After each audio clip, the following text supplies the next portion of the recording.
ಒಂದಾನೊಂದು ಕಾಲದಲ್ಲಿ ಒಬ್ಬ ಮಹಾ ಸೋಮಾರಿ ಇದ್ದ. ಅವನಿಗೆ ಎದ್ದೇಳಲು 8 ಅಲಾರಂ ಬೇಕಿತ್ತು.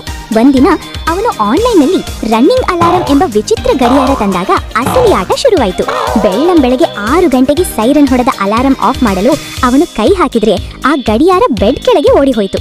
ಕಣ್ಣು ಉಜ್ಜುತ್ತಾ ಅದರ ಹಿಂದೆ ಬಿದ್ದ ಸೋಮಾರಿಯನ್ನು ಆ ಗಡಿಯಾರ ಸೋಫಾ ಹಿಂದೆ ಟೇಬಲ್ ಕೆಳಗೆಲ್ಲ ಸರಿಯಾಗಿ ಓಡಿಸಿತು.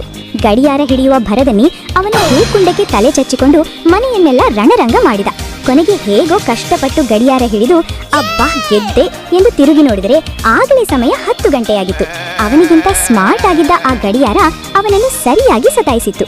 ಪಾಪ, ಇವನು ಆಫೀಸಿಗೆ ಹೋಗುವ ಮೊದಲೇ ಬಾಸ್ ಕಡೆಯಿಂದ ಫೈರ್ ಆಗಿದ್ದ. ಈಗ ಅವನು ಆಫೀಸ್ ಕೆಲಸ ಬಿಟ್ಟು ದಿನವಿಡೀ ಓಡುವ ಗಡಿಯಾರ ಹಿಡಿಯುವ ಪ್ರಾಕ್ಟೀಸ್ ಮಾಡುತ್ತಿದ್ದಾನೆ. ಇದರ ನೀತಿ ಇಷ್ಟೇ: ಸಮಯ ಯಾರನ್ನು ಕಾಯಲ್ಲ, ಆದರೆ ಅಲಾರಂ ಮಾತ್ರ ನಿಮ್ಮನ್ನು ಸರಿಯಾಗಿ ಓಡಿಸುತ್ತೆ. ತಲೆ ಉಪಯೋಗಿಸದಿದ್ರೆ ಕಾಲು ಸವಿಯೋದು ಗ್ಯಾರಂಟಿ.